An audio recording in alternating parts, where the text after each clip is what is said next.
This is the story about how becoming a mom changes you as a woman. When I look into my child's face, their first love, their embrace, I forget myself and I'm floating in space. Are they going to college already? Where did the time go? Just as your child ventures out in the world, it may be time for some venturing out for you as well.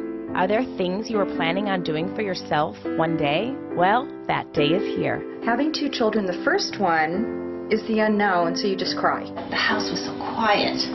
I thought, oh my goodness, we were driving him down to school, and I thought, this is the end of my life. Today we're talking to Shelly Naphtal, psychologist and mother, as we discuss the question, what do you do when your kids leave the nest? So Shelly, I have to tell you, the other day my husband and I were getting dressed in the morning, and I came to this very strange realization that we are going to be in our early 50s when our kids go to college, and him and I are going to have like 30 years together. You know, and I was that a good thing? No, I was a little scared. I'm a little scared. You know, 30 that's years. a good thing. I mean, we certainly didn't have that before we had kids. It is going to be very, very different, but it's also an opportunity to be really fabulous. I wake up very early in the morning because I sort of have my morning ritual that I like to have. I wake up, I meditate, I make my coffee, read the newspaper.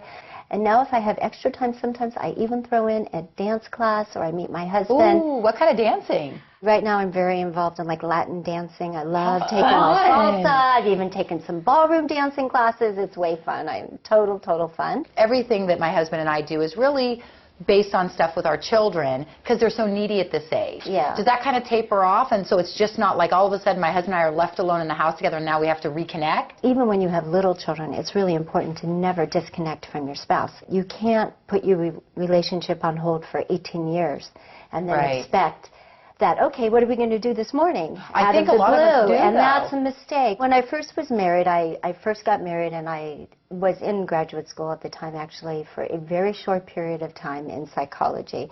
But I was newly married and in love and doing all kinds of things and wanting to start a family, and I just never completed that, and I just went on with my life and ended up with 3 children. I always wanted to be a psychologist. For many years I volunteered. I worked as a grief counselor for children whose parents died. I did parent Volunteering groups. is great. Well, it was a wonderful opportunity for me to be able to do what my passion was, and I was allowed to do it that way.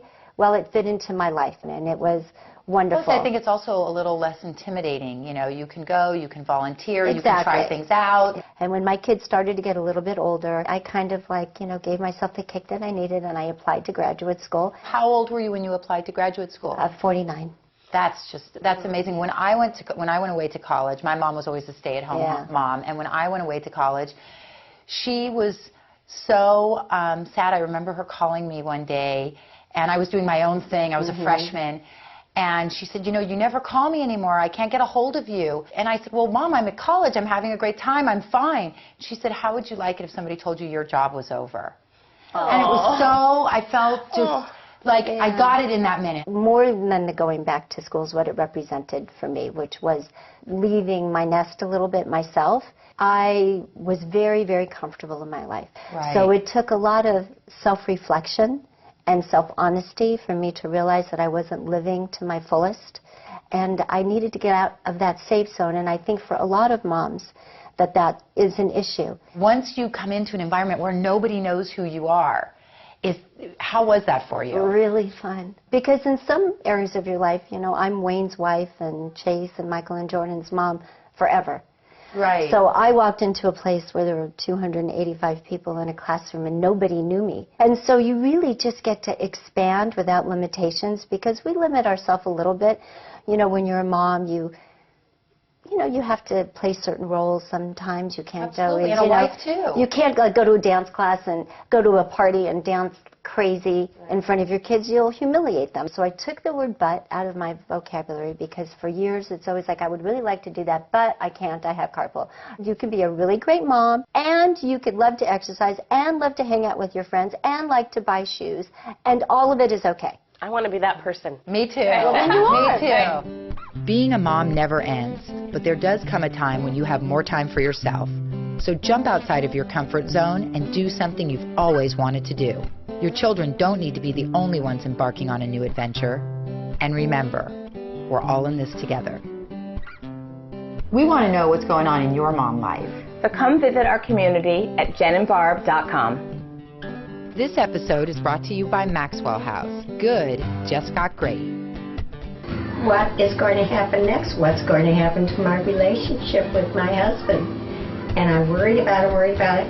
By the time we got halfway back home after we dropped him off, I sighed and I thought, free at last.